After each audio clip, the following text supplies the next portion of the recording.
Good evening, sim racing fans, and welcome to the World Center of Racing, the high banks of Daytona International Speedway, as we fasten our seatbelts here on LSRTV to bring you the return of the Real Sim Racing RSR Outlaw Truck Series, back for a second season after getting the original kickoff 2 years ago in 2013. The admins at RSR bringing the trucks back to the TV and computer screens tonight, and we're glad to kick it back off here with the start of what's going to be a fairly short season, alternating with the B cars here every Wednesday night on LSR TV. I'm Jacob Seelman up top in the broadcast booth with a little bit different crew that I'm used to on Monday nights. To my left, Justin Rosenau joining me, and to my right, a pair of driver analysts this evening from the RSR Full Throttle Cup Series, Mitch Rollo and Thomas George. I'll go around the booth and get to all of you in a moment, but Justin, I'll start with you. We've just got 8 races of history to dwell on in these truck series for the television broadcasts. Not a whole lot. It's the first time in a while that I've been part of a truck broadcast here on LSR TV, but we know how wild these beasts are at Daytona, and from everything the drivers have said today, it is going to be a crazy 75 laps tonight. Definitely. iRacing just did a big update to the server, bringing out their Season 2 2015 package, and drivers are saying already that the draft package is dramatically different than it was just, yesterday. Just speaking on the fact that I've seen trucks before, not only with a previous broadcaster, but with myself racing in the Paint the Yellow League in these trucks. These guys certainly have the talent, especially because we have several Full Throttle Cup Series drivers here tonight. These guys can race 2 and 3 wide here at Daytona, which 3 wide here, very tough thing to do.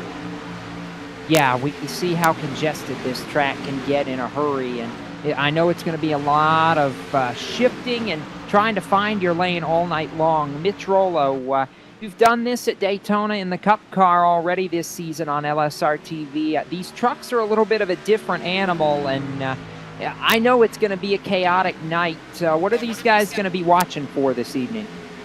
Yeah, with this new package that iRacing came out for the Season 2 in 2015, it's definitely harder to suck up to the bumpers of the guy in front of you. So there's definitely going to be a lot less pushing here, I think, tonight, and a lot more pack racing and a lot less passing. I don't know about less passing per se. With knowing some of the guys that we got in this field, Thomas George, I turn to you now. I know there are parts of this build that you're a little bit outspoken on, but at least this draft model, we know that there's going to be a lot of figuring out to do, and I feel like part of what we're going to be looking at tonight and ultimately seeing is who can figure this package out the fastest is going to be the most successful driver at the end of this 75 laps.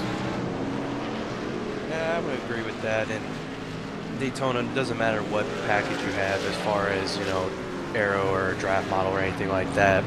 It's always a big chess match, 2 laps into it, you could be up front, but if you end up getting left out, hung out to dry with nobody helping you behind you, you'll end up going right to the back. So a lot of these guys very talented.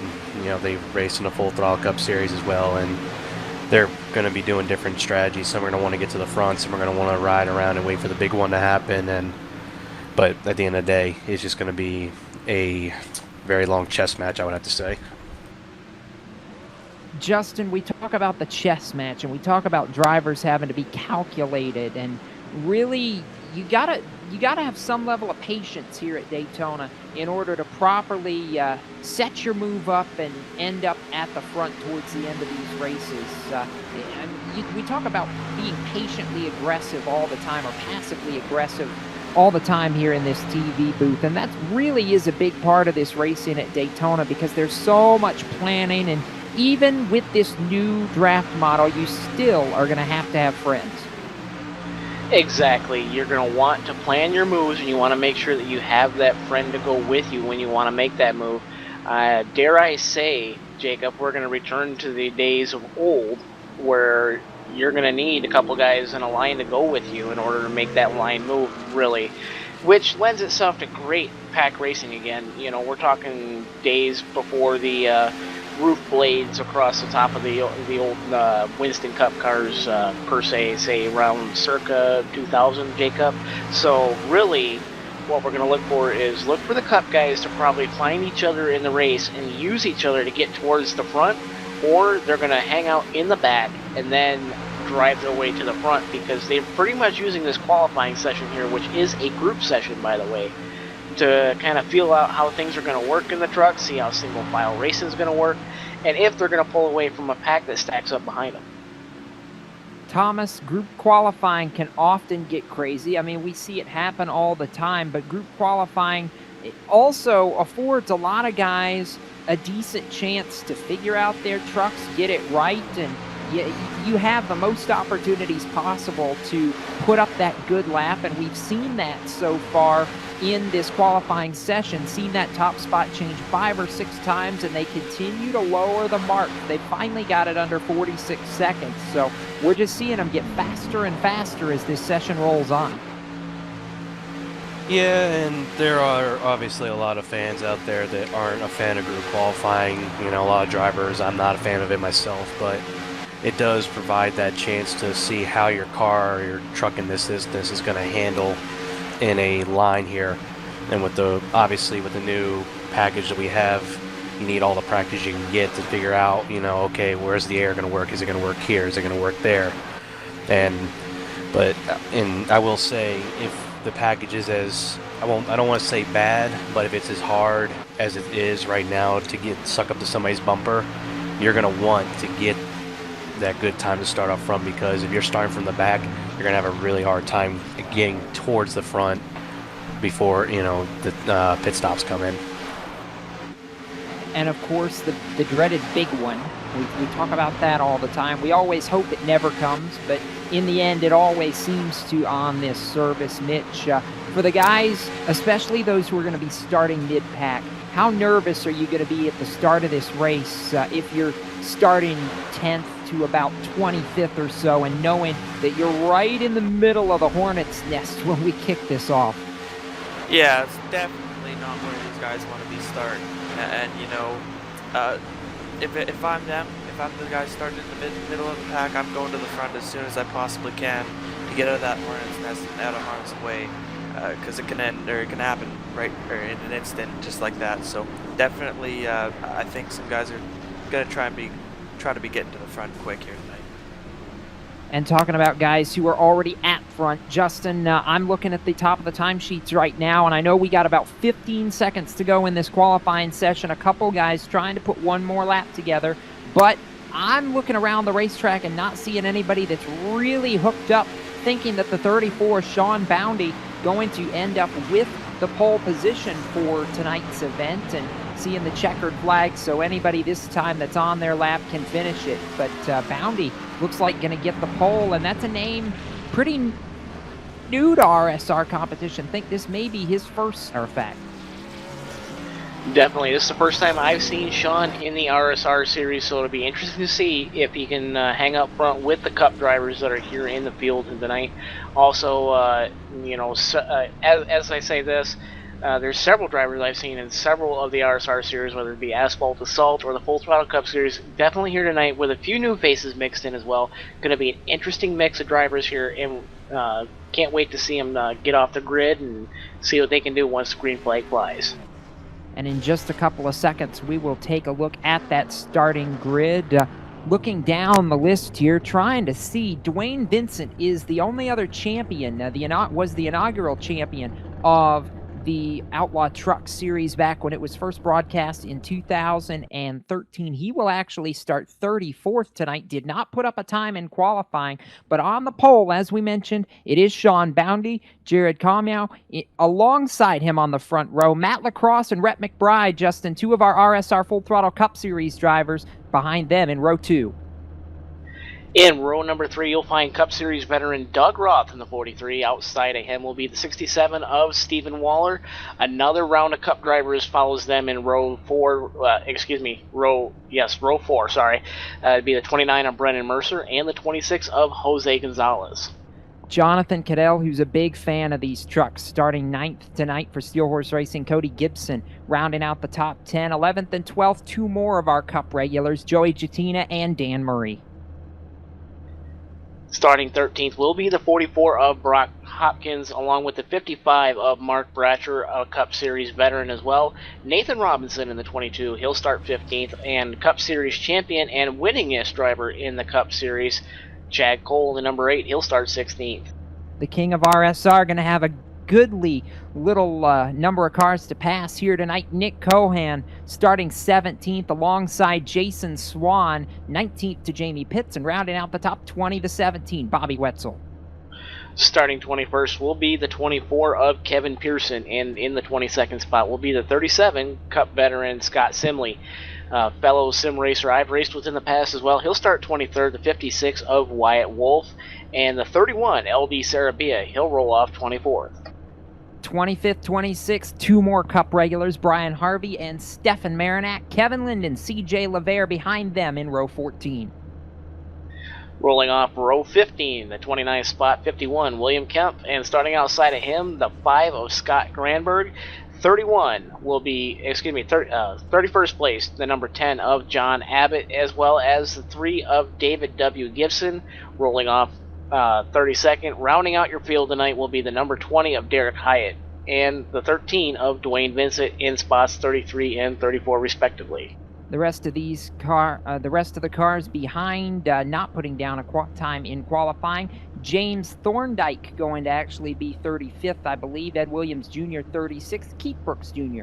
and Stephen Herring. The rest of the cars scheduled on the grid, at least, as we get set to rock and roll. Looks like 38 trucks ready to go here tonight from World Center of Racing. And Mitch, I'll come to you first. It's a big field. We know that it's going to be hard to pass.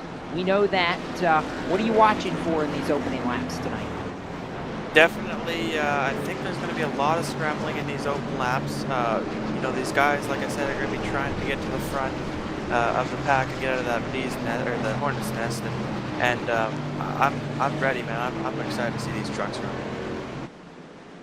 Thomas, the champ, Dwayne Vincent, he rolls off from the very back of the grid tonight. It's going to be fun, I think, to watch the 13 try and charge his way to the front. Oh, it'll be fun, but I'm not going to say if he's going to win or not, because every driver I pick to win seems to get involved in a wreck, so. But if anybody can get from the back to the front and win this race, it's going to be Dwayne Vincent. I would have put my money on him. It's going to be fun to watch, and we are glad you're along for the ride here at the Daytona International Speedway, the World Center of Racing. And as we get set to roll off of turn number 4 out of the 31-degree banking, the iRacing Ford First Mustang pace car going to make its way onto pit road and leave the field in the hands of Sean Boundy. We are set to go, and the Outlaw Trucks, the Thunder, returns to Daytona and to LSRTV. Green flag goes in the air, and we are away. Green is out, and Boundy on the gas, taking the field towards turn number 1. Going to have some help from the 21 of Matt Lacrosse on the inside, and the outside line, with the exception of the 41, Justin, not getting a good start, and that is going to drop everybody to the inside early. Going to take a little overlap to get these trucks up to full song here, so we're going to see if that outside line can start making a move down the back straightaway. A couple trucks out front, as well as a couple cars just now starting to suck up to the back. Your 2 leaders here, the 34 of Sean Boundy and the 21 of Matt Lacrosse. 41, Jared Comey, started second on the outside pole. He's running third right now, but as we can see in the 4th spot, we're looking at the 2 of Rhett McBride on the inside line, trying to get right up on that back decklet of the 41, but the 67, that's Stephen Waller. He's now rolling up hard on the outside lane, looking to take over the 3rd spot, and does at the stripe, coming through the tri-oval now, coming into turn number 1. That outside line is moving, and we're going to see a battle for the lead. We are seeing a battle for the lead through turns 1 and 2, and it's going to fall off just a little bit on that outside lane off the exit of the corner, and I'm starting to see exactly, Mitch, what you guys talked about pre-race. They're just not able to push like they used to. There's part of me that says that's a really good thing, but it's also causing these lines to be a lot more spread out in the early going. Yeah, absolutely, and you can see, Como with that bad start on the outside, and that just totally messed him up because he started sliding backwards and couldn't suck up to the back bumper of the number 21 there, Matt Lacrosse, and so he's falling back to the field right now. But hopefully he can find someone back there that can push him back up through. Working lap number 3 right now, 75 scheduled here on the high banks of Daytona. And, they're settled out front just a little bit right now. 2 pairs of 2, but back in the field around the middle of the back straightaway, I'm watching a battle, Justin, around 9th place where the 29 Brennan Mercer, the 16 Jonathan Cadell working on the inside. They've got Cody Gibson on the outside in the 7, and the 55 of Mark Bratcher up there as well. Definitely got ourselves a nice little pack here right around that 9 spot there with the 7 of Cody Gibson, the 29 Brennan Mercer, 15 Dan Murray, 55 Mark Bratcher. Them guys swapping positions inside, outside, trying to find a lane that's going to work here in the early going. Diving off into turn number 1 this time around. Looks like everything's going to go single file up here in the top 10, but a little bit further back, the 16 at Jonathan Cadell almost gets up into the 15 of Dan Murray coming out of turn number 2, getting a little bit of arrow push there coming out of turn number 2. Bratcher now fighting back after falling back from that lead pack there just a little bit, waiting to see how this is going to shake out now into turn number 3. Looks like that inside line with the 44 as well, right up on the back deck lid. That's Brock Hopkins right on the back truck lid, of Mark Bratcher, along with the 22, the 14, Nathan Robinson, Jason Swan. Quite the pack here we got running through the tribal as we head off towards turn 1. And not really a whole lot going on up front. The pair of Bounty and Lacrosse has really done exactly what they set out to do from the drop of the green flag. Hooked up, and they continue to pace this field. Stephen Waller trying to make a little bit of hay with Jose Gonzalez, but they've not been able to get to where they need to be just yet, Thomas. And, again, we talked about it, and you, I think, were the one that said it was going to be difficult to pass, and that's exactly what we're seeing right now. Yeah, I'm watching this from, the blimp camera we got here, and this kind of reminds me, like what Mitch said, it was a very early 2000s kind of draft style, very, I won't say very spread out, but it is spread out enough to where you have to find the air where you can make it work. And right now, the only thing I could say that may cause some issues is possible overheating, but because we're running at night here at Daytona compared to Nationwide or Xfinity, I should say, in the Cup car as well, where we run daytime, here at night, engines could stay cooler for a lot longer, a lot less horsepower. And right now, I think a lot of these guys are just trying to settle in and then try to figure out maybe 10 laps, 20 laps from now what they can do to strategize and get themselves to the front. Put $1 in the pot, my friend. I've been waiting for somebody to say Nationwide on one of these broadcasts. I'm kind of surprised. Sounds better. I know. Better. I can call it the Busch Series if you want. I'm never gonna get. I'll get used to it 10 years from now, and then they'll switch it again. I think that's what we're all saying. Yeah, Thomas is going to go really old school. Meanwhile, up front, about 7 laps, working lap number 7 right now.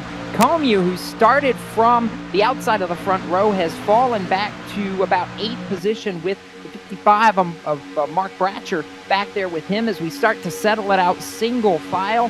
But up front, the party remains. The 34, Sean Bounty, the 21, Matt Lacrosse, Stephen Waller, Jose Gonzalez, Brett McBride, the top 5, as everybody just kind of taking it easy, seeing what they've got right now. And as we continue to roll on, we are going to go side by side for the first time this evening. You won't miss a thing, and we'll be back with more in just a moment. You're watching the return of the RSR Outlaw Truck Series here on LSR TV. Back with more from Daytona right after this.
same move. Truex on the outside, contact made. 56 slides it at a 4. Who's going to be at the stripe? Dead even, give it to Ryan Truex. Truex is your winner over Tandy.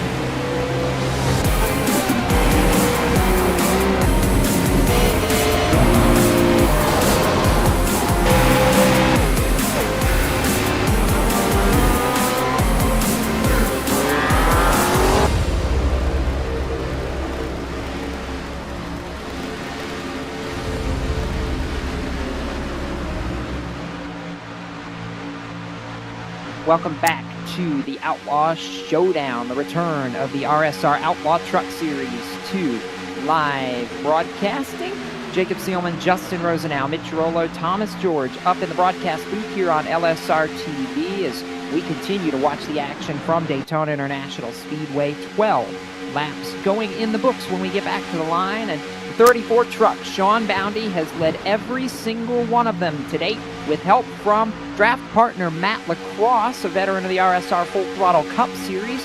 Stephen Waller, Jose Gonzalez, Rhett McBride, the rest of the top 5 exactly as we left them a few minutes ago. So no changes among the top 5 in the running order. And Justin, it's been a long time since I've seen any type of super speedway event on this sim where 13 laps into the run we would be talking about not seeing a lead change.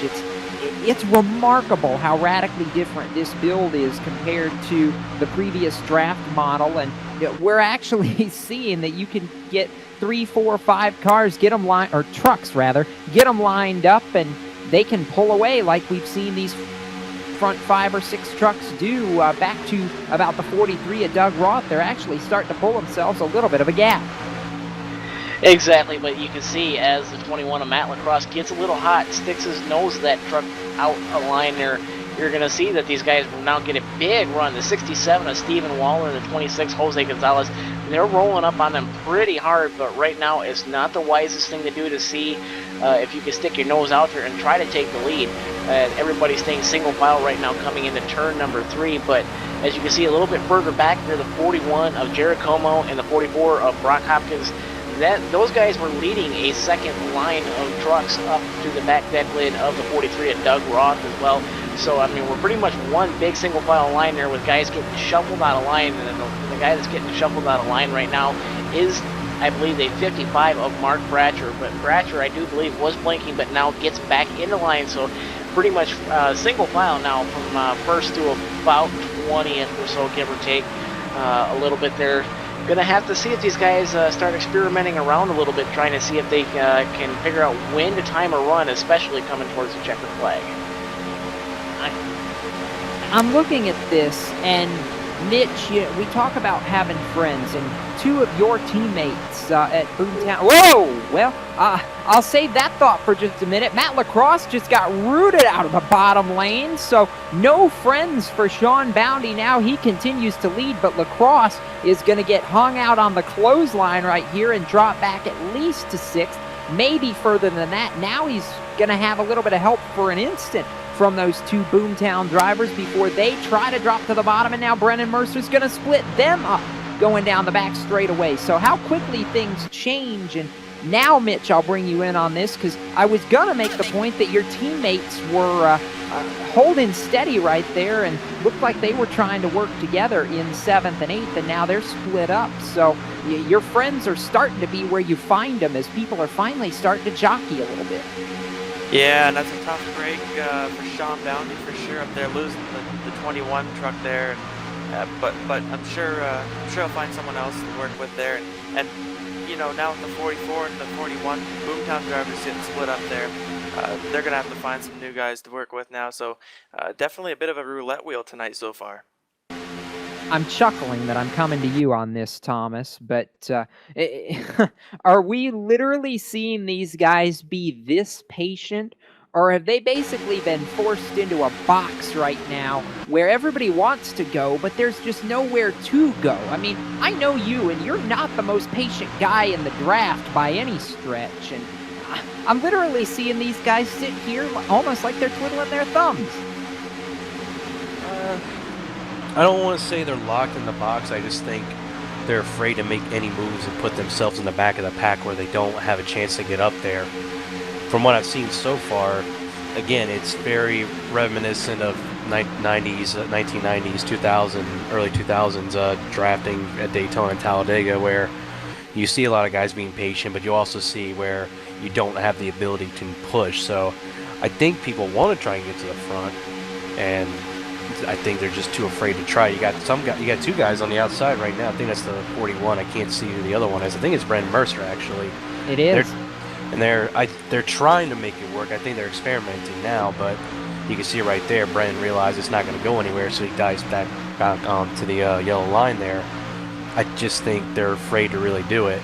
The only reason, and if you're going to bring up the whole thing where I went to the front at Daytona, because I know that's what you're referencing, everybody was checking up on the inside line there, and they had to, and I just decided, okay, I don't want to be a part of this where I'm going to, possibly wreck somebody by tapping them on their bumper. Now, here we go. Here we go. Battle for the lead and a change for the lead as we finally got some guys hooked up on the outside of the racetrack, and we are going to see, I think, if they can hold it back to the start-finish line. The change for the first time tonight off turn 4, Justin. Jose Gonzalez, Cup Series veteran, and a veteran also of the Asphalt Assault Series, coming now into the trial. We're going to take the lead and record the first official lead change of the night. The 2 of Rhett McBride and the 43 of Doug Roth also getting up into that high lane to get around initial leader, the 34, Sean Boundy. Boundy as well, now falling further back in the pack. Several trucks hanging him out to dry, and that's the kind of style of racing we're going to see until some people can get the outside lane to work. That's what happened here just, last time by. The outside line had a big run and separated just 2 trucks on the inside line, had about 3 or 4, maybe 5 trucks on the outside line last time by, just steamrolled that inside line. So, like I said before at the start of the broadcast, Jacob, it's going to be have to be well timed in order to make that outside line work, but it can be done. It can be done, but Justin, I almost hate to bring this up, but I've got to because it's ingrained in me as somebody who's watched Daytona play out as many times as I have on this sim. We're 20 laps into this race now, and no cautions. These guys have been spread out enough that there really has not been any room to try and, to end up with somebody getting into somebody and having some trouble. But it's been clean and green so far. This is a very quick race right now.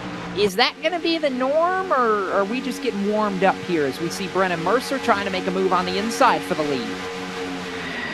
Quite possibly. We might see a return of the leader, trying to protect whatever lane is moving at the time as we have a battle for the lead going into turn number 1. Brennan Mercer now with help from the 7. Oh, and he gets turned! Brennan Mercer turned in front of the field. Caution flag flies. It's going to be a big stack up at the exit of turn number 2. He was going for the lead and ends up sideways and spinning. Yellow flag out for the first time at lap 22, and of course, you had to bring up the caution. I had to bring up the caution, and Brennan's going to kick me for that one later, Justin. I have a feeling. I do have a feeling, but what happened there is you had guys trying to push each other on the bottom there. Replay going up, you're going to see the 7 of Cody Gibson kind of bumper hooked the 29 of Brennan Mercer a little bit, sending Brennan Mercer around and causing that big melee. Probably at least 10 trucks involved in that mini big one here in the early stages of the race. Only working lap 22 of this event, now on lap 23. Several other drivers possibly looking to come down to pit road as we've been clean and green for the most part up until now. So under caution for the first time from my vantage point, looks like Stefan Marinak, Brennan Mercer, Jonathan Cadell, LD Sarabia, William Kempf, Nick Cohan, David Gibson, Wyatt Wolf, Scott Granberg, among these guys all collected in this. Jose Gonzalez takes over the race lead with Rhett McBride second. They were able to scoot by on the outside with a few of these other trucks, and now as the pace is slowed for the first time, gentlemen, now we're going to see things potentially really get shaken up, Thomas, because not only do we have pit stops to think about now, but we're going to have our first restart of the night, and we know how hairy those can get at Daytona. Yeah, I mean, obviously the field's been shortened up a little bit. I think also our leader, Jose Gonzalez, has some damage too from that wreck, and he's going to have to get that fixed, obviously. But with about, I don't know, I can't count how many cars, but maybe 5 to 7 are off the field. It's going to be a little bit more calm, but as the laps close down, it's going to get a little bit more hectic. And I got to say, from what I could tell on the wreck there with Cody, it was what I was mentioning earlier. It's just you do get sucked up if you have somebody pushing you there, and if you check up, that is potentially what can happen. So there's going to be a lot more of that, though, where you're going to try to push and try to get whatever you can through the corner.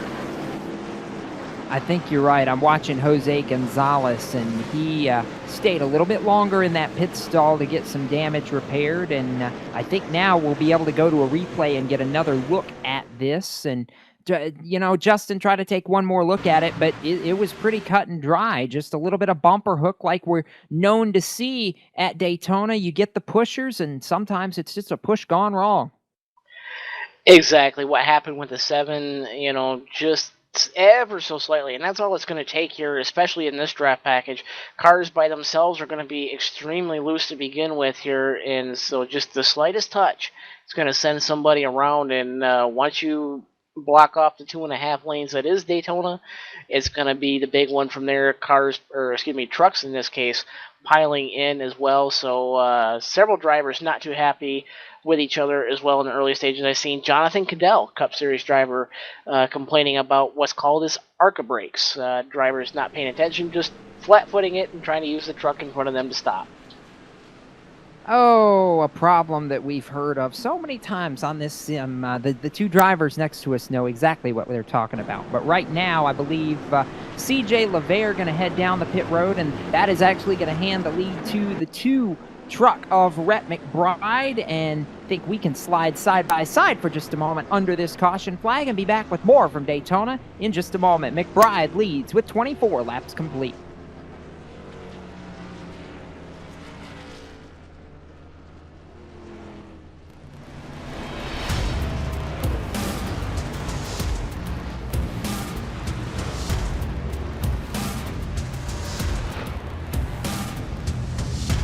Monza is a very historic track. It's been around since the 20s, and it's gone through several permutations since then.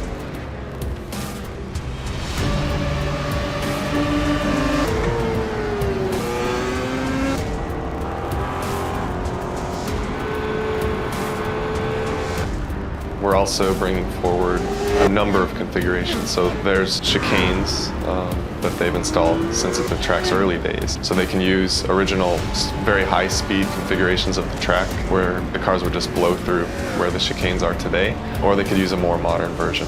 So it's a pretty cool, compelling track.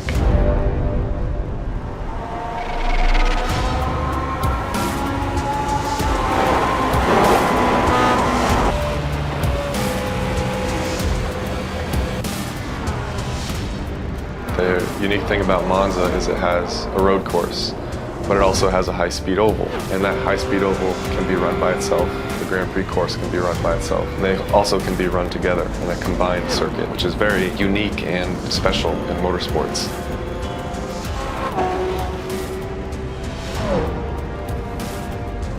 This was one of the more challenging projects that we've undertaken. It was essentially building 2 tracks in one. It took a lot of time and a lot of care was put into it, but we're really happy about the end result, and we think that people have a lot of fun driving it.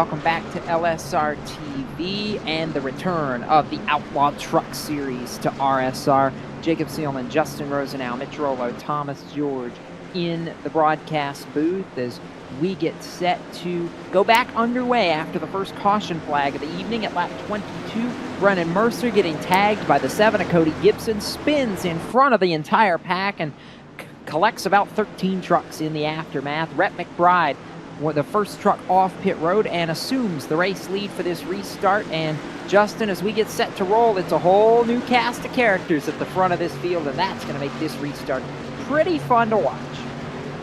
Exactly. The Ford First Mustang pace car gets ready to dive off the pit road, getting ready to light the fire back off in this machine here. The American Ethanol green flag back in the air with Rhett McBride on the hammer with Doug Roth to his outside. Roth getting a little bit better of a jump as pulls up right now to the back deck lid of the 2 of Rhett McBride. Thinks better of it, dives down on the inside, leaves only 1 truck hanging on the outside. That's going to be the 21 of Matt Lacrosse. Lacrosse just saying over the commercial break that he wants to see the racing thin out a little bit. Guys, to try to stay single file here, was not pleased with the pack racing whatsoever here in the early stages. Going to have to see how that works out, but another point of note, Jacob, is we have the Bubble Ball guys, the Boomtown drivers, separated now. 1 driver up here battling for the lead now in the front pack, and second pack just a little bit further behind. Yeah, Jared Como's got some help after starting from the outside of the front row. He's got a push. I think that's the 34 of our pole sitter, Sean Boundy, up to the top side of the racetrack. Boy, if Lacrosse could ever get there, that might be the steam that they need to go to the point. Right now, it's McBride by a truck length, but here comes the 41, storming to the outside down to the 31-degree bankings. And Mitch, I don't know. The Boomtown boys are trying to take the boom to the front of the field. Absolutely, they're doing a pretty good job right now, and it looks like they're going to pull down and back into line right now. They just couldn't get a good enough run on the outside, but look for them to come around at the end of the race and definitely go for that lead. That pairing looked like a very potent one just now, the 41 and the 34. They may have just found something that works, and these 4 trucks have a little bit of a gap back to the rest of the pack behind them, so we're seeing that little bit of space again. But Thomas, I know it's going to close up really quickly, and I'm looking for that 21 of Matt Lacrosse to make some noise because he had a lot of speed in that machine on the first run, just really was put in a bad spot on that restart. Yeah, and restarts, if you don't find yourself in the right spot at the right time, you can get back there where he is now, I believe in, looks like 7th position. But I also want to point out that we do have some possible strategy coming in here too. A lot of drivers might try and short pit here. We can go about, I would say, 40 laps on a tank of gas. I haven't been able to test or do any calculations, but right now, if I had to guess what some people are going to do, I would say maybe 35 laps to go. They might pit, try to get the strategy out, because even if you have a truck that is really fast and really good, you still need the help on the outside. You still need to hit the air just right in order to get to the lead. And now we start to see this pack form up with a little bit more of a distinctive outside lane. We got 4 or 5 trucks trying to see if they can't make it work, and back there I see the 44 Brock Hopkins, the 67 Stephen Waller. They're trying to work together again. Justin, and if that 41 could ever just get clear of Rhett McBride, he might be able to take the lead of this race. They just don't have the steam to stay there in the corners. Exactly, they just hit that wall of air going into turn number 3 that time by. As you did see, the 41 of Jared Como nose out in front of the 2 of Rhett McBride, but the inside line is moving, brother. 2 faces we haven't seen up here in the early going here, the 37 of Scott Simley and the 25 of Stefan Marinak, both Cup drivers in the Full Throttle Cup Series as well. They're running now 3rd and 4th respectively.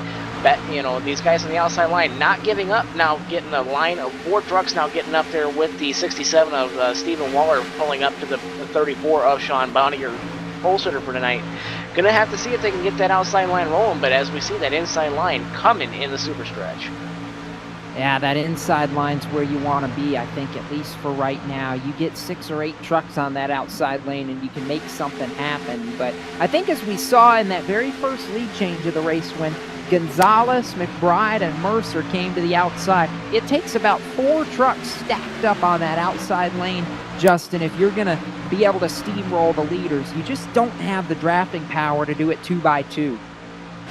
Exactly, and one unknown yet of tonight, gonna have to see how well that side draft works out, because back in the days, 99, 2000, that ballpark area, side draft was so huge when you were trying to work that outside to get around somebody. Even if you were just, 2 trucks out all alone, you need that side draft to be able to get around them, otherwise you're going to hit that wall of error and slow right down.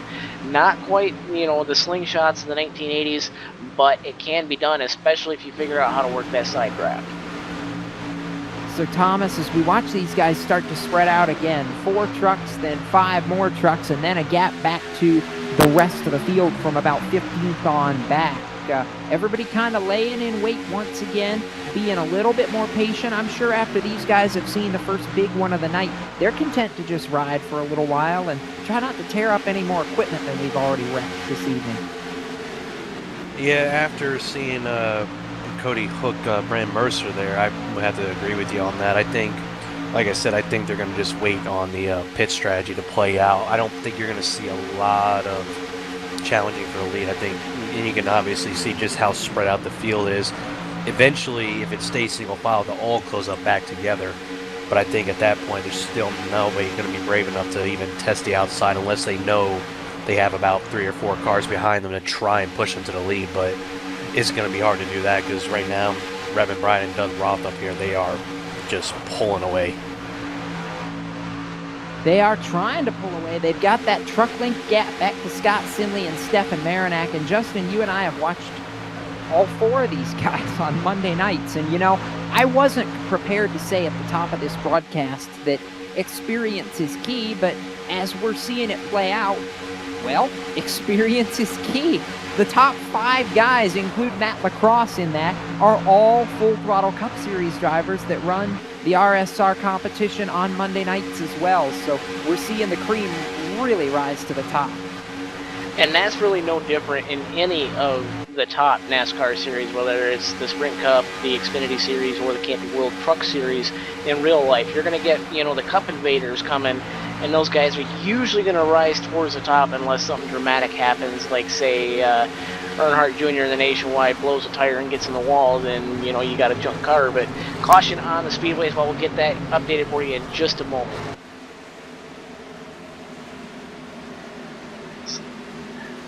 Seeing one truck blown up as well. I see. I think it's maybe the 53. No.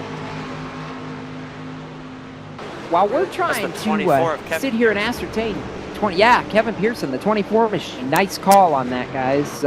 So Pearson, one of the guys trailing some heavy smoke, and obviously something big has happened to trigger that. We will go in the replay footage and track down exactly what happened in just a moment, but under caution at lap 35, right about halfway.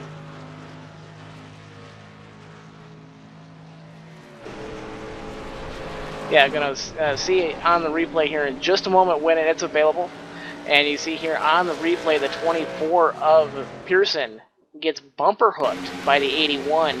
The 81 being Keith Brooks Jr. And you just see that violent hit into the turn 2 wall there. It gets collected up with a few other trucks as well. A little bit of connection issues as well on that, so I don't know if that really played a part. But as you see, one guy checks up, one guy does not. And next thing you know, you're going around big time here. So under caution for the second time this evening, and it's going to take us through to halfway. So we're going to step aside, take a break, and when we come back, we'll have a midway race break here from Daytona International Speedway. You're watching the return of the Outlaw Truck Series. It's Real Sim Racing's Outlaw Truck Series at the World Center of Speed. Stay with us.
Welcome back to LSR TV from Daytona International Speedway. It's the RSR Outlaw Truck Series. Coming tonight from the World Center of Racing, Jacob Seelman, Justin Rosenau, Mitch Rollo, and Thomas George upstairs in the broadcast booth as we are right at halfway, Justin, here in this 75-lap event, working 38 right now, and may as well take a run through the field on this midway race break. Matt Lacrosse, the current leader, just took the lead after some guys coming and shuffling through the pit lane. Doug Roth in the 43 rides second. Rhett McBride is third, and Stefan Marinak fourth. Scott Simley fifth. Jose Gonzalez sixth. Dan Murray seventh. Eighth to Sean Boundy. Ninth, Cody Gibson. And 10th to Jared Como. Positions 11 through 20 will be the 17 of Bobby Wetzel. 67, Stephen Waller is 12th. 44, Brock Hopkins is 13th. 5, Scott Granberg will be 14th. And the 14 of Jason Swan, he'll be 15th. Cup Series veteran and RSR all-time winning leader, Chad Cole, he drives the number 8. He'll be in the 16th spot. 53, Nick Cohan, another Cup Series driver. He will be 17th. 18th going to the 66 of Brian Harvey. The 6 of Joey Jatina is 19th, and rounding out your top 20 will be the 48 of Kevin Linden. Ed Williams Jr. 21st, and Mark Bratcher 22nd. Wyatt Wolf 23rd. C.J. LeVere 24th. Jamie Pitts 25th. Nathan Robinson just shuffles to P26. Derek Hyatt 27th.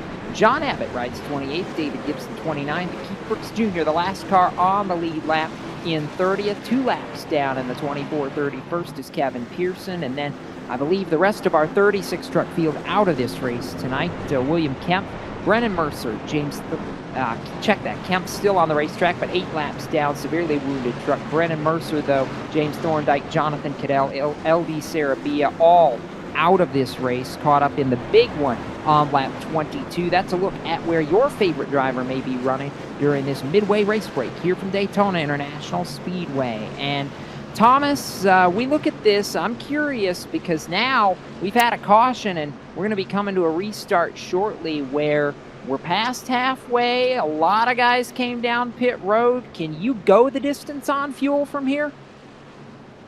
You should be able to go on the distance on fuel. In a cup car, you can go about 40 laps, give or take. So in these trucks that have less horsepower, I have no doubt they can make it on fuel from here. So now begins the chess match of trying to get to the front if you're in the back. So you might start seeing a little bit more aggression here in these closing laps.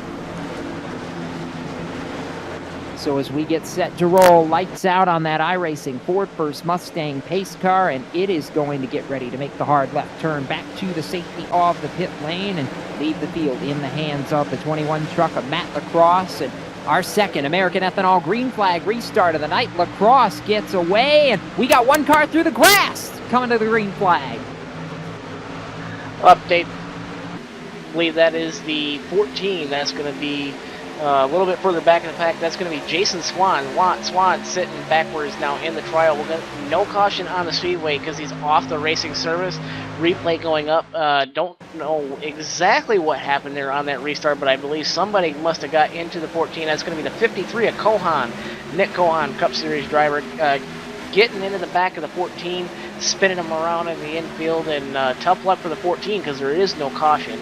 But a little bit further back up front, the 43 of Doug Roth has taken the lead from the 21 of Matt Lacrosse, with the 25 of Stefan Marinak up on the back deck lid of that 43 truck as well. 2 wide on back for the third, fourth, fifth, and sixth spots as well. That's going to be 21 Matt Lacrosse just getting beat to the line by the 26 of Jose Gonzalez. Gonzalez getting a little bit of help there on the outside line there with the 34, your pole sitter Sean Boundy as well. 2 Rhett McBride and 37 Scott Simley all up in that outside line. But the 15 of Dan Murray now making a hard charge coming into the super stretch on that inside line, trying to draft up to the back deck lid of that 34 truck as well. Gonna be able to make it happen here as that outside line loses a lot of momentum now going into turn number 3. Yeah, that outside lane was not going anywhere quick, and now we see Lacrosse making a move, shuffling into the 3rd position. He's found some life once again and gets around. Jose Gonzalez kind of muscled him out of the way just a little bit. Excuse me, pardon me, coming through. And Mitch Rollo, I like the speed I'm seeing in that 21 truck. Absolutely. You saw him and the 34 Bounty were dominating early in the race, and here they go to the outside. They're going to make a move for it. but Sean Bounty led for a good chunk of the first part of that race, or first part of this race, and you know, those two are hooked up again. So I think those two are a good tandem together, and I think they're going to try and go for the lead here. They're trying to. The 21 is trying to use that side draft like you talked about, Justin, and he just can't get the Steve to do it. Slides back into line in third and is now going to have some help from the 15 of Dan Murray. So that's a new partnership. Maybe we'll see if they can do something as the 21 sucks up to the back of Stefan Marinak in the 25, and we see the top three starting to make a push here as we're now 42 laps complete, and we watch Doug Roth continue to lead that tandem. The 43 and the 25, boy, they took the lead with a lot of steam, and now we're seeing them start to come back to the pack just a little bit, Justin. It's kind of like that accordion. You can get out there, and it'll work for a little while, but they'll eventually find you. Exactly. If everybody gets a big run on you, especially if you're single file and you have to check up, that's going to allow everybody to roll right back up to you. But the big winner in that exchange of side-by-side racing for the lead with the 21 and the 34 Bounty as well. Bounty slipped a little bit further back, but the 15 of Dan Murray was the big winner in that, staying on the inside line. Now finds himself in P4. Gonna see what he can do here in the last 32 laps to go this time by. We're gonna have to see if he has what it takes to get up towards the front, and if he's learned anything about this new draft model.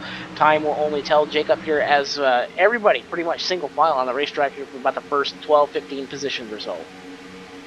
They're back to single file again, and when we come to the line next time by, we will have 31 laps to go, so still time to make something happen if you are not at the front right now. But Thomas George, these guys who are at the front, I'm starting to look at the ones who have been here the whole race, your Matt Lacrosses, your Dan Murrays, your Sean Bounties, and say that the ones with the stay-in power are likely going to be the ones who are contending for the win when we get down to 5 laps go. Exactly, and don't look now, we got ourselves 3 distinct packs as well. You got, see about 8 trucks up here in the front pack here, about 6-7 trucks a little bit further back from about 9th on back here, as you're seeing a little bit of a position change with the 2 of Rhett McBride now hard on the outside of the 67 of Stephen Waller with the 37 of Scott Sinley in tow as well. Going to see if they drop down in line here and get a little bit better drafting help getting up towards the front pack. But Cup Series veterans Chad Cole there in the 8 and the 6 of Joey DeGina now on the outside coming out of turn number 4, coming now into the trial.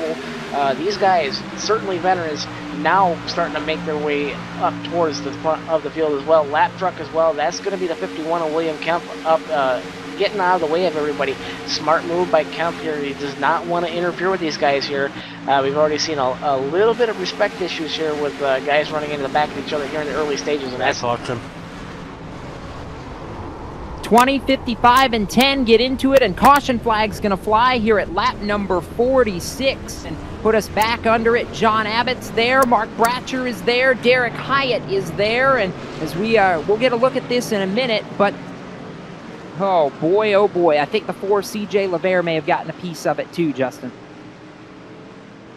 Replay going up now. You're going to see the 5, the 10, the 20 also making contact as well. Also the 10 and the 4 of John Abbott and 4 CJ LeVere. Several trucks flipping wildly out of turn number 2 and into the surface stretch here at the World Center of Racing here at Daytona International Speedway. Tough luck for these drivers here. They were starting to make their way towards the front, but we're going to see guys getting aggressive, making mistakes in this new draft package, and the end result is 4 or 5 trucks flipping wildly in turn number 2. So caution flag comes out, and now we know there's no question about fuel to the end. Everybody's going to be settled here, but Thomas, I'll go to you now because I was watching the mysterious case of your Steel Horse Racing teammate on the Cup side, Dan Murray in that 15, and it looked like for a while there, he was able to stay with those top 3. And then about 2 laps in, he would ultimately start falling off the rear deck lid of that 21 just a little bit. I don't know if he just doesn't quite have the staying power right now, or do you think he was falling back on purpose a little bit? I think, well, knowing Dan and how we race and play tracks, I think he wasn't. Yeah, I think he was falling back to try and get some help there, because you saw Matt Lacrosse there by himself. And luckily with this, I will say the one big advantage with this aero package, if you do lose the draft for the front two in front of you, you don't necessarily, you won't get run over like you would in past builds that we have here on iRacing. But I think he was also trying to get what power or what push he could from the cars behind him, because if he can get that push, he could get to the front, because obviously when you have more cars, you have a lot more of a chance to get out on the outside and make it work. And if you do have 4 cars, you can't do that. And under this caution, Scott Granberg coming over the radio and taking responsibility for that multi-car incident, so he will go to the tail end of the longest line for this restart. And boy, Justin, this is going to put us with about 25 laps to go when we go back green flag racing. Is it go time when we get this restart, or are we still going to see guys that know the worst is yet to come? If you're up front, you're not quite into go time, but you're also trying to experiment to see when that time is to go.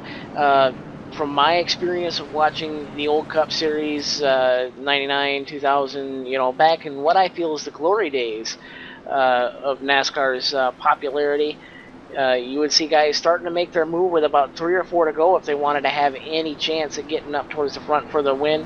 But if you're back in the pack, say you're mired around, say, 14th, 15th, if you're Jose Gonzalez in the 15th spot, you're going to want to go now, because as has been said time and time again throughout the broadcast here tonight, is very, very tough to pass. So, I mean, for the guys, like I said, back, around midfield, it's time to go. Mitch Rollo, we have not seen a whole lot go wrong yet tonight, save for a couple of incidents, but I know coming to the end of this race, these guys are going to start getting more aggressive. There's going to be less and less and less space. Dude, are we looking at the old adage of cautions breed cautions here in these closing laps? Because we know how this draft is. Coming to 20 to go, 25 to go, there's not going to be any more give and take. It's going to be all take and not a whole lot of give. Yeah, definitely. And I think, the guys that are in the back now are definitely, you saw it last run, they were starting to try to make a run to the front there, and now they're going to be even more desperate, because we're getting down to the nitty gritty here, like you said, with 25 to go. So I think, I don't think we're done here with cautions just yet. I think it's going to get really crazy. I think guys are going to get really, really aggressive here. Justin, coming to the 2/3 point of this race, what do you like right now as far as these guys at the front of the field? I mean, we've seen the 21. I don't know that he's been out of the top 6 or 7 all night long. The 34 has been in the top 10 most of the night. Who are you keeping an eye on right now as we get into the latter stages of this? In all honesty, I'm looking for that 2-truck, Rhett McBride, riding 9th right now. He was up front with the guys earlier in the race when they battled for the lead, the 26 of Jose Gonzalez, the 43 of Doug Roth, and the 2 of Rhett McBride. I think Rhett, if he can get up to the back deck lid of the 43, those two are going to be a hard combination to beat here in the latter stages of the race, coming around this time to take 26 to go. As I said a little bit there during the break, once we get the green flag, it's going to be no give and take on this racetrack. It's going to be all grab and go. Grab and go. I like that. I wish there were food with it, but I like that. So coming down to this, we'll get the 1 to go signal this time by and get ready to double them up. Stefan Marinak on that outside lane, I think, could be one of the biggest variables on this restart. And Thomas, I've liked what I've seen out of that 25 truck tonight, and I've really liked what I've seen out of the truck pushing him, the 15 of Dan Murray. I think that pairing potentially could be interesting on the outside lane if they could get up and go, like Justin was saying.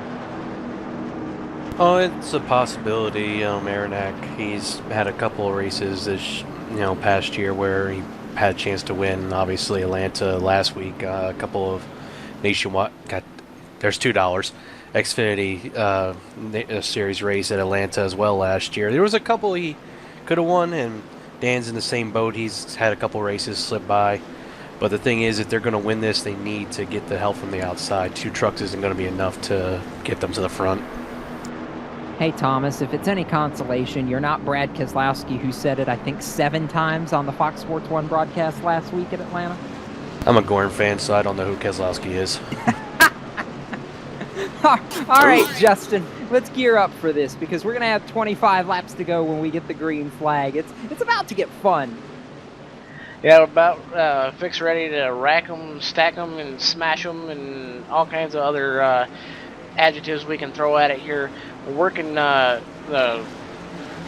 final lap here before we go green flag here. We're coming around to 25 to go this time by, and it's going to be anybody's guess as to who's going to take off. But on the restart, I'm looking for that 43 to take the jump as well with the 21 of Matt Lacrosse. That has been a very, very stout truck here all night long. Here is the pace car on pit road already, and the American Ethanol green flag back in the air as well. Doug Roth getting a big-time jump, but Marinak was right with him here.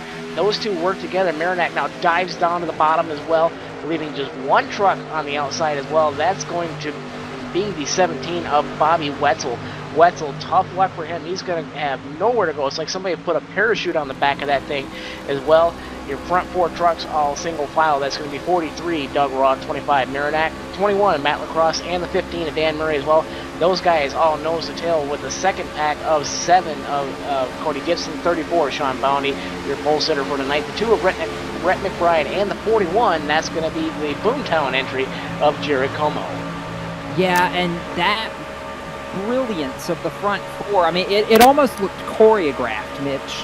The fact that you get Doug Roth who goes, you got Marinak who lays back just enough that he can slide the truck in that gap, and you see a 3-truck breakaway here at the front of the field. So they played their cards just right, and we see Marinak now trying to push Roth. Like, they almost think they can get away from Lacrosse and make this a 2-man show. Yeah, the 25 and 43 spotters must be together, because that looked just way too good to not be choreographed there. And they're definitely pulling away from the field quite a bit here, so it's going to be tough for the field to catch back up with them bump drafting like they are right now, and the draft, you know, almost, it's a lot less existent than it was in the last field, so those guys are out to a big lead, and I don't know if the rest of these guys are going to be able to catch them.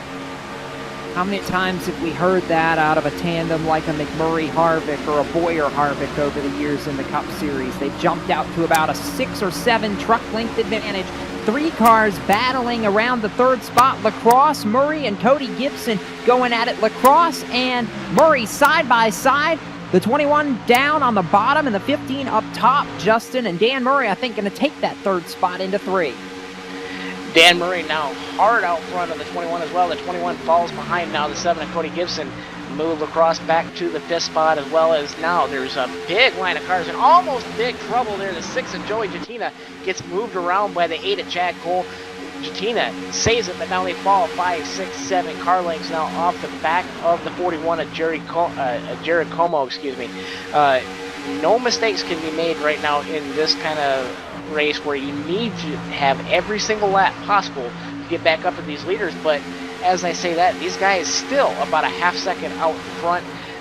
Not really much in the way of ground being made up here, but if these guys stay together, it won't be long and we'll have ourselves a strong battle for the lead.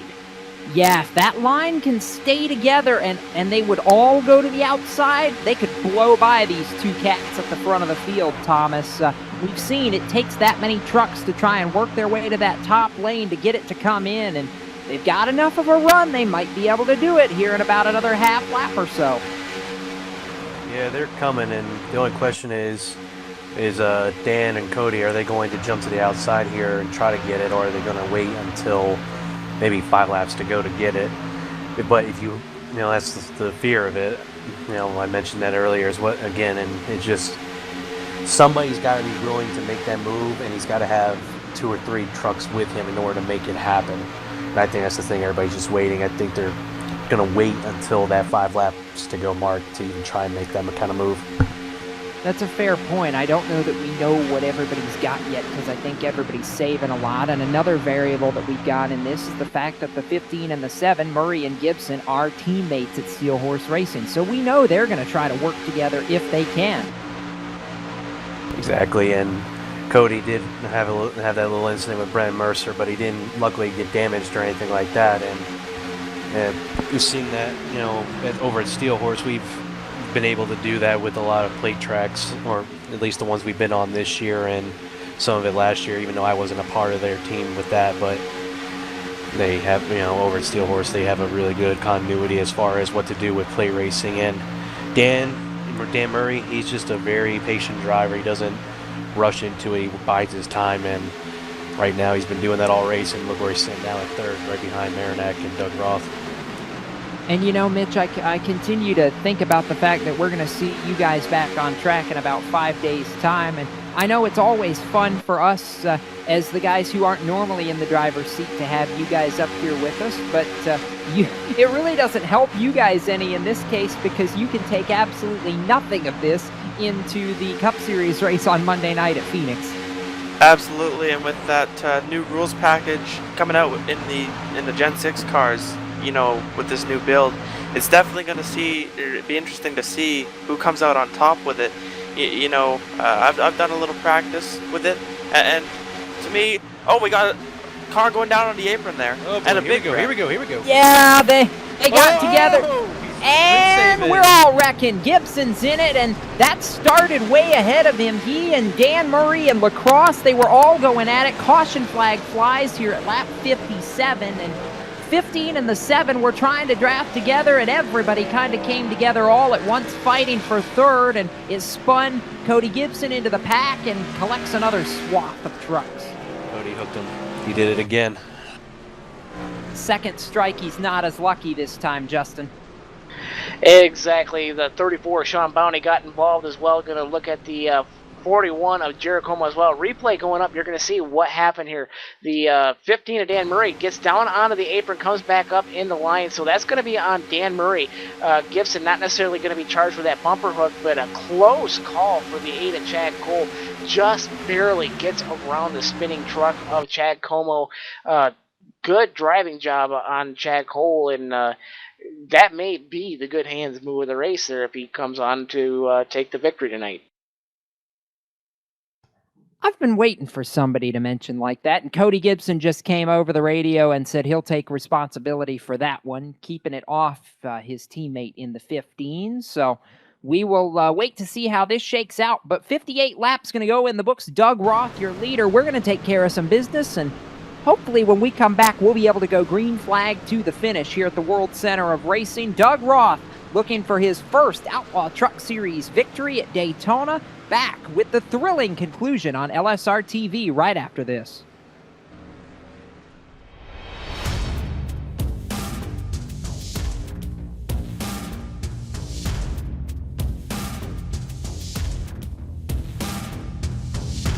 Monza is a very historic track. It's been around since the 20s, and it's gone through several permutations since then.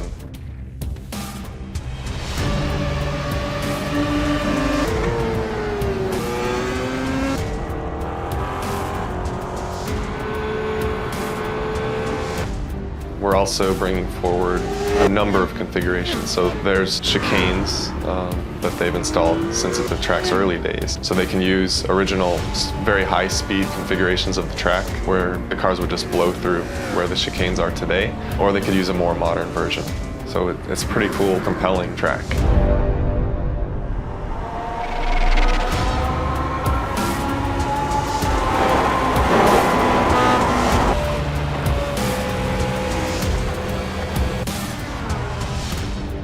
The unique thing about Monza is it has a road course, but it also has a high-speed oval. And that high-speed oval can be run by itself. The Grand Prix course can be run by itself. And they also can be run together in a combined circuit, which is very unique and special in motorsports.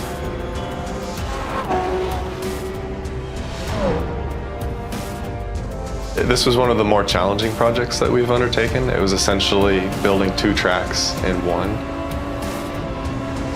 It took a lot of time and a lot of care was put into it, but we're really happy about the end result, and we think that people have a lot of fun driving it.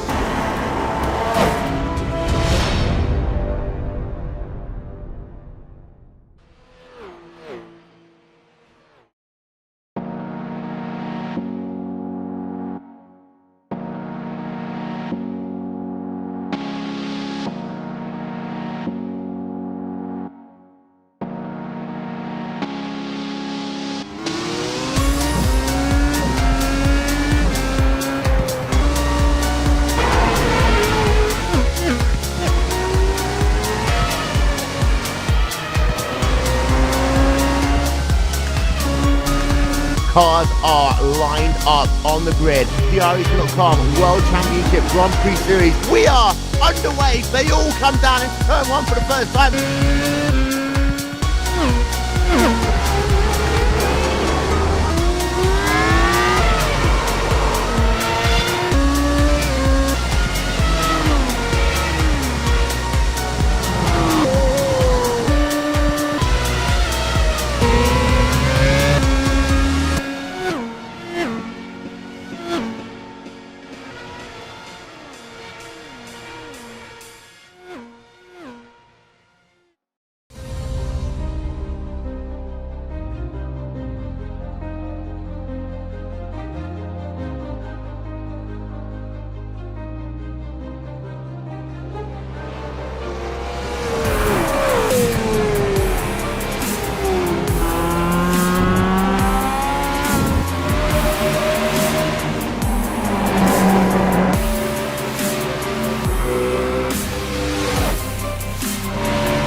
Truex in the outside, contact made, 56 slides it at a 4, who's going to be at the stripe?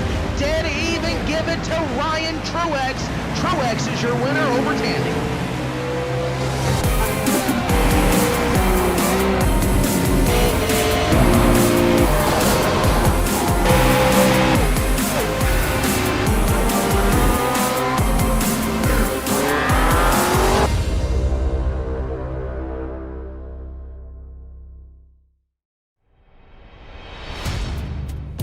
Welcome back to the RSR Outlaw Truck Series, and getting a look right now at a replay, and I call this the good hands move of the race, Justin Rosenau. Chad Cole, the 8 truck, should have been involved in this, should have been taken out, and somehow misses the 7 of Cody Gibson, and he's in the top 10 now in 8th.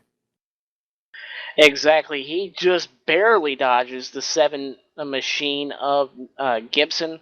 Wow, 6 inches at most in real life space there. How do you make that move with these trucks? Do not turn that well, especially on the super speedways, is beyond me. That right there is your good hands move of the race. I'm only counting 6 trucks involved in that last incident. The 34 of Sean Bounty got a piece of that. The 15 of Dan Murray. The 7 of Cody Gibson as well. The 2 of Rhett McBride got a piece of that as well. The 41 machine also got a big chunk of that along with the 66. We're going to see how this is going to shake out. The field's starting to dwindle a little bit. Green flag back in the air. This American Ethanol restart puts Doug Roth out in front one more time. And again, Mitch Rollo, a perfectly choreographed move by Stefan Marinak to get right down to the bottom. And away they go again. Yeah, they didn't get quite as good of a run as they did on that last restart there, Jacob. But definitely those two guys spotted together up on the spotter stand still. But looks like the 21 and the 15 car are hot on their tail, and you know, they're probably going to be working together for the rest of the race here. I think they're going to make a good charge on the outside. You know, maybe with 5 or less laps to go, they'll time it pretty good. I think they're just going to have to be patient. Patience is key, but when you're down to 13 laps to go at the stripe, you got to about be done with patience, Justin. And now we're seeing it again. These two cats start to sneak away little by little by little, and the closer we get to the end of this race, the less you're going to look at your gauges, the less you're going to think about those water temps and those oil temps, and if you want to win this race, you're just going to push. Exactly, but don't count out those guys in that line of trucks about 8 deep or so, from Matt Lacrosse all the way to the back deck lid of Chad Cole. It took about a half-second gap before those guys really started getting that steamrolling train of a run going on the front two. And as I say that, coming now into turn number 3, these guys are hauling the mail. Lacrosse sucking up hard now to the back deck lid of the 25 of Marinak. We may have a battle for the lead coming to the tribal if these guys decide they want to take it. So time will only tell here as we're coming by now. 12 laps to go here at Daytona. 12 to go, still about 30 miles left. So a lot of time still for these guys to make moves and start to set up how you're going to win this race. And the draft's starting to come back to Roth and Marinak now, so they are not going to be alone, Thomas. And I think we're starting to see these pairings form up. 43 and 25, 21 and 15, 2 and 17. We're starting to see the tandems come into play now. They're playing chess at 195 miles an hour, Jacob. And right now, and coming back across the stripe here soon. We're gonna have 11 laps to go, and that chessboard is gonna be changing. You're gonna see different pieces going all over the place. A lot of people say checkers is a difficult game. Chess, this is what that is. You've been waiting all night to use that chess analogy. Yes, I have. 196 tops out going into turns 1 and 2, and it's a 6-car breakaway, or 6-truck breakaway rather, as they exit off of turn number 2. But Doug Roth, the man out front, as he has been for the last 25 laps of this race, Justin, that 43 truck, you're going to have a lot of help to get by these guys. And if I'm Stefan Marinak, I'm starting to figure out, is there any way I can slingshot this coming off turn 4 on that last lap to maybe try and steal it away? He's going to need a lot of help, but he's got a strong truck right behind him with the 21 of Matt Lacrosse. But we need to give a shout out to 2 Cup drivers. We've seen the 8 of Chad Cole, the 6 of Joey Jattina. Those guys are now sitting 9th and 10th now on the track. They just did a switch and they're starting to fall away a little bit. Did not execute it cleanly, so those guys now falling back out of contention. But But look at that 21 of Matt Lacrosse. He knows that he needs to have Dan Murray up onto the back deck lid of that machine in order to get a big-time run, as we're inside of 10 laps to go here. 9 to go this time by. They may want to decide they want to battle for the lead, or they're going to see if they can really get it done now. The 21 of Lacrosse now looking to the outside of Marinak now coming out of turn number 4. Could have a battle for the lead going into the trial. The 21 of Lacrosse thinks twice of it, backs off now, stays in line with the 25 of Marinak now, just shoving that front tandem down the straightaway into turn number 1. It's not time to go yet, boys. Come on, we still got 6 laps before this race is really going to start. Roth continuing to pace this train, but I'm keeping my eye on that 3rd tandem back in 5th and 6th. Rhett McBride and Bobby Wetzel, the 2 and the 17. Boy, if those 2 could get to the back deck lids of the 21 and the 15, and you could get 4 trucks hooked up right there, Mitch, I think then you'd really maybe be able to see them go to the outside and make a run at this. And I think we're starting to see how long can you push. These guys may just be testing out exactly how long they can go. Yeah, Jacob, and you look, you got a 6-car tandem, you got the 21 and the 15, and then you got the 2 and the 17, and then you got the 34 of Bounty and the 44 of Hopkins there at the tail of that. And here comes Chad Cole and his teammate Joey Katina at the rear of that. So these guys are going to have a huge line going by the time we get to about 3 to go, I think. And I think they're going to be able to make a run on the outside, because those two leaders are going to be stuck on the inside. It's wait and see, and as Thomas said, it's chess at 195 miles an hour. This time by, it'll be 7 laps to go, and we're starting to see where the friends are. Got one tandem way on the outside. I believe that's Cole and Jattina trying to make a move up top back there around 8th or 9th and 10th place right now. 7 to go as they head for turn number 1. Roth still the man out front, Justin, and nobody ready to challenge yet. Exactly, and if I'm the 21 of Matt Lacrosse, I'm looking to decide, do I want to start my run on the backstretch with 2 to go coming to the white flag lap? I think that's going to be your go zone of the race. Can you time it just right to make that run? And then if you're Lacrosse, do you hope that Dan Murray stays on your back deck lid? But also, if you're Chad Cole and Joey Jattina on the back of the 10-car train here up at the front of the field, you're just hoping somebody decides they want to try the outside here in the early stages. They start working their way up the inside. I think that's going to be the only way for those 2 to get up towards the front. Now, we're coming around this time by 6 laps to go here at Daytona. Not much really changing up here at the front of the field. Everybody just biding their time, waiting to blow the lid off this thing. But, you know, I honestly think we still got 4 laps yet before we go racing, boys. Let the games begin. Jattina trying to make a force to the inside, break up that tandem in 7th and 8th of Bounty and Hopkins. Can they make a move and start to work their way forward? The answer, no. Jatina and Cole now falling back off this train. Make it 8 trucks battling for the win at Daytona. Coming to 5 laps to go as the 25 gets squirrely. Marinak gets a shot from the 21 of Matt Lacrosse, and this time by, when we get 5 laps to go, everybody's going to have to regroup because, Thomas, that was just about ugly. 5 laps to go, you've got no friends left, and you're going and giving it all out here. Honestly, I don't want to make any calls here, but if somebody's going to win from the outside, they got to make the move here very soon, and the first person that does it, they can get some help about 2 or 3 trucks behind them. They can pull them in front and get in front of Roth here before the end of the checker flag. How about Jatina and Cole? They just make the move to 7th and 8th place now, ahead of Boundy and Hopkins. They may be starting a run and may have figured out a combination that can make it work.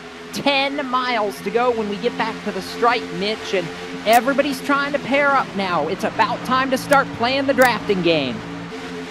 Absolutely, and like Thomas said, nobody's got any friends anymore, you know.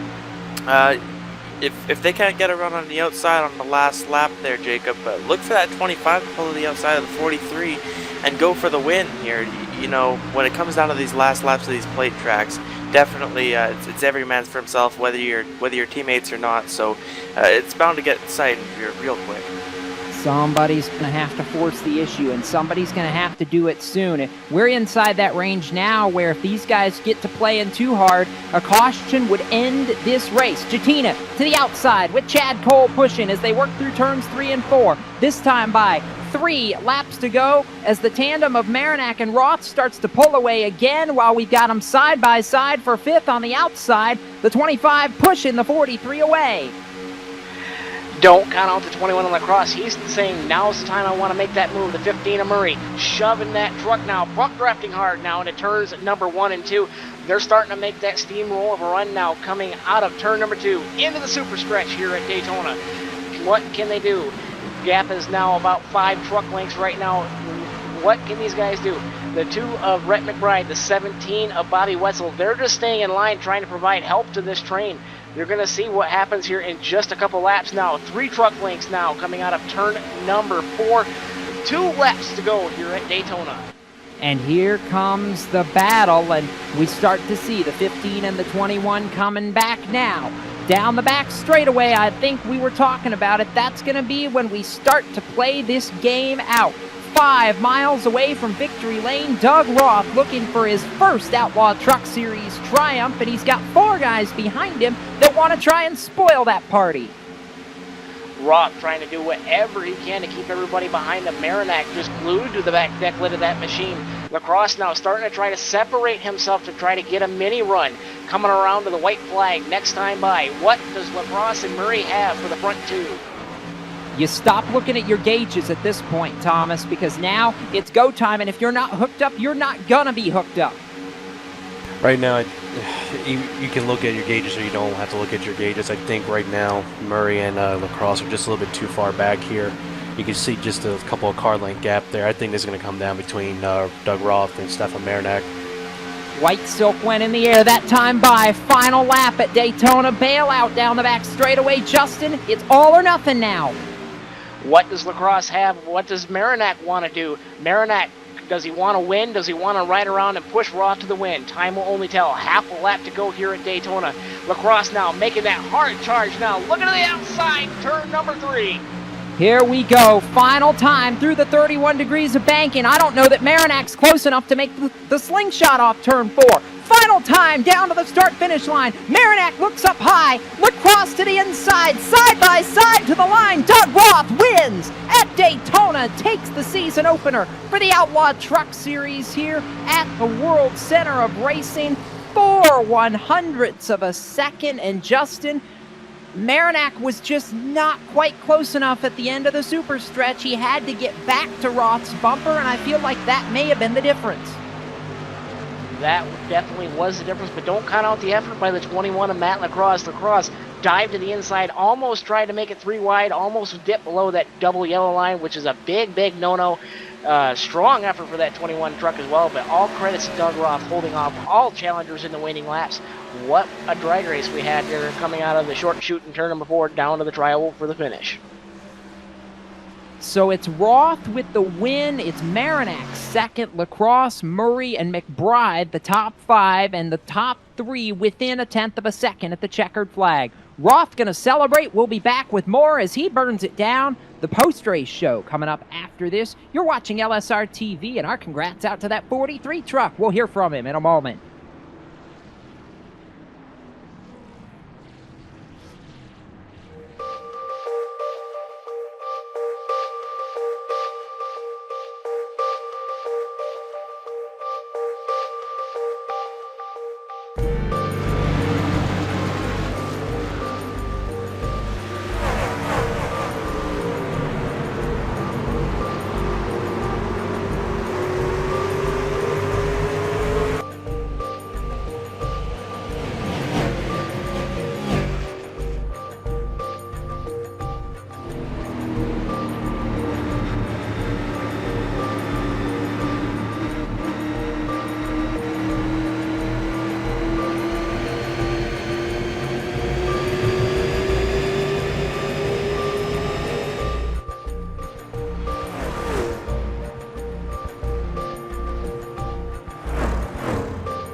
Welcome back to LSR TV and the beginning of the RSR post-race show tonight from the World Center of Racing, Daytona International Speedway. Jacob Seelman, Justin Rosenau, Mitch Rollo, Thomas George have been up here in the broadcast booth talking just about everything that's gone on in what was a wild race. Stefan Marinac made a last-ditch effort. It didn't quite pay off, and Doug Roth grabs his first truck win. And Justin Rosenau, I will throw it down to you. Trackside now, I believe you have caught up with tonight's third-place finisher, Matt Lacrosse. Down here with the third-place finisher, Matt Lacrosse. Matt, that was a heck of a job trying to do what you could to get around the front two for the win. Tell us about your last dash through the finish.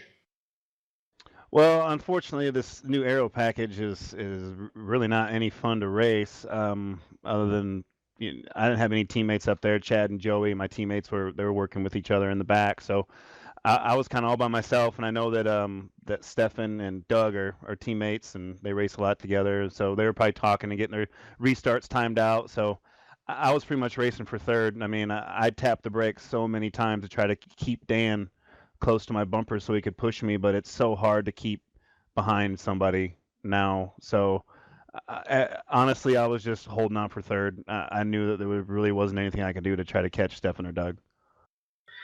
Now, I seen you guys let off with about a lap and a half to go. Did you decide that you didn't want to try to take the win right then and there, or was it just a case where you had the 15 and Dan Murray pull off your back deck lid? Well, I kept me and Dan didn't even talk, but I could tell that every time he got close to my bumper, he'd like bump me, and then that would push my momentum forward, and then he would just I'd leave him.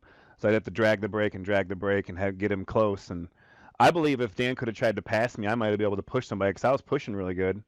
But yeah, it was not that fun at all. You really couldn't go anywhere. You couldn't push. You couldn't do anything. It's almost like real NASCAR, I guess now. And Matt, a great finish nonetheless here. You did everything you could to try to take the victory. Who makes it for you? Who makes it happen for you on that 21 machine? Well, I'd like to thank my teammates, Chad Cole, Joey Jatina, and Scott Stenzel. He's not here right now, but Quick Car Racing Products, Four Wheels Racing, McDonald's, Sim Racing Graphics. Yeah, we'll just hopefully there's no more super speedways in this truck series the rest of the way, and we can actually have some fun. That was tonight's third place finisher, the 21, Matt Lacrosse. And Justin, I'll throw it back down to you in just a moment, but real quick, going to go ahead and take a look down the leaderboard tonight and take a look at where some of these guys finished. Doug Roth getting the win. We'll head down to victory lane shortly and hear from him. Stefan Marinac second. Matt Lacrosse, who you just heard from, coming home third tonight. Fourth is Dan Murray. Fifth to Rhett McBride. Sixth, Bobby Wetzel. Seventh to Joey Jatina. Eighth, Chad Cole tonight. Ninth, Sean Boundy, the pole sitter. And 10th to Brock Hopkins. 11th, Ed Williams Jr., 12th to Jamie Pitts, 13th, Scott Simley, 14th, Wyatt Wolf, and 15th was Keith Brooks Jr., 16th was Jason Swan, 17th to Stephen Walter, 18th, David Gibson, 19th, Nick Cohan, and 20th to John Abbott. 21st was Nathan Robinson, the last truck on the lead lap, Jose Gonzalez, 22nd, the first truck 1 lap down, then the rest of these cars double digit in arrears. William Kempf, 23rd, 24th, Mark Bratcher, 25th, Kevin Linden, 26th, Cody Gibson, 27th, Brian Harvey, 28th, Jared Como, 29th, James Thorndike, and 30th to Scott Gramberg. CJ LeVere was 31st tonight, Derek Hyatt, 32nd, 33rd, Kevin Pearson, 34th, Brennan Mercer, Jonathan Cadell, and LD Sarabia, rounding out the 36 trucks that took the green flag tonight. And just a moment, Mitch Rollo, I want to go to you for just a second before we throw it back down to Justin Rosenau. Mitch, what we saw was a last-ditch effort to the outside like we expected we'd see from Stefan Marinac, and he just wasn't quite able to get there. Yeah, and when I was testing out this rules package earlier today, Jacob, from the side draft that you could get off these trucks, I thought someone might be able to try and make a run on the outside, but we saw early that top line just was not moving around the outside, and so when it comes down to that, and those guys made a run to the outside, but they just weren't able to keep the momentum up enough to get around, and there just wasn't enough side draft there. Wasn't enough side draft, and it cost the guy that's now caught up with Justin Rosenau from a victory, 4/100ths of a second, the difference. And Justin, you're down there with the guy who comes up just short, Stefan Marinac. Yeah, I'm down here on pit road with your runner-up for tonight, Stefan Marinac. Stefan, I know you've had a tough luck a lot lately in the Cup Series, but it has to feel good, even though you came up just short. Yeah, definitely. I'm happy to finish one of these races in one piece. Doug's my teammate, so I was trying my best to push him out front, and I was happy with second. I basically just went to the outside there to block Matt, so I'm happy with it, definitely. And, I mean, if you think, say, this is Talladega, you got 100 yards extra to the stripe, do you think you could have beat your teammate Doug Roth to the victory? I don't think so, because Matt went down with him, and he started pulling ahead again. So I'm actually kind of glad it was there, because I probably would have gotten third if it was Talladega.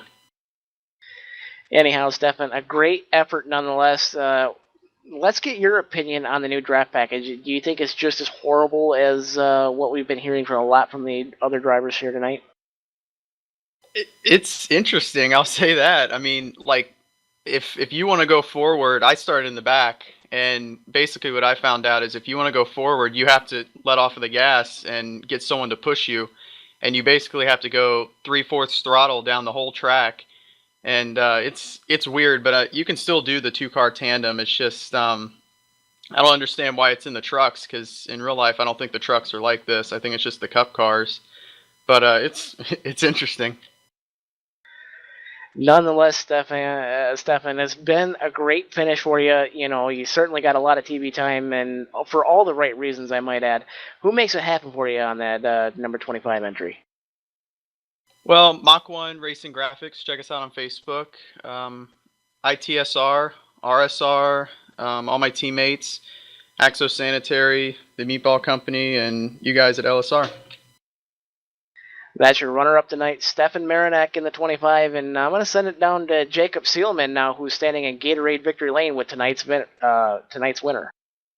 Down in Gatorade Victory Lane, let the celebration begin for the guy who took the lead at lap 40 and never gave it back again. Doug Roth holds on to grab victory for the famed 43 number here at the World Center of Racing. And Doug, I know this is big for you. You really dominated the second half of this race. So once you and your teammate Stefan Marinak got to the lead, but that last lap, he tried to make the run on you coming out of 4, and it just looked like you had a little too much steam already built up. Yeah, I mean, you said it right, Jacob. I mean, it was a team effort all race long. I mean, between Rhett and Scott Simley and CJ and Brian and the whole team, and of course Stefan there at the end. I mean, it was a team effort. I couldn't have finished first without those guys, and just really pleased with the team and proud to be a part of it. Talk about that last lap. I know you guys had Matt Lacrosse and Dan Murray, who for about 10 laps were trying to build up steam to make a run at you there in the closing laps. Were you guys at all nervous there in the final stretch that they might be able to get up alongside you? We didn't really think it was too much of a chance for them to get around us. We thought they might be able to get to us maybe, but we kept checking the temps on Stefan's gauges there in his truck, and he said he was fine. So we knew with about 2 to go that we should be good to go to the end. So we weren't too concerned with it, but you know, you never know what could happen, and some really good drivers up front. So just happy for the win. Yeah, it seems like the top 5 basically reads like a Full Throttle Cup Series rundown tonight here at Daytona. But for you, it was a lot of fun this race, watching you guys play with the brand new build, the new draft package. What's your thoughts on the new package that iRacing's brought, especially for these trucks? I know it was a lot different than what everybody expected tonight. Yeah, it's definitely different. I mean, it's something that the drivers gotta adapt to and get used to. I mean, with the new build just coming out today, I mean, everybody was pretty much, you know, this is kind of their first time or fairly new with it. And it's just, you know, hard to suck up to the back of the trucks and hard to make passes. And, you know, you can't really go full throttle the whole way. Otherwise, you know, you lose the truck in front of you. So, yeah, you know, it's different. It is what it is, I guess. I mean, it's not the tandem racing we've been used to, but I don't know. Hopefully, I think you could use little tweaks to make it a little bit more competitive, but we'll see.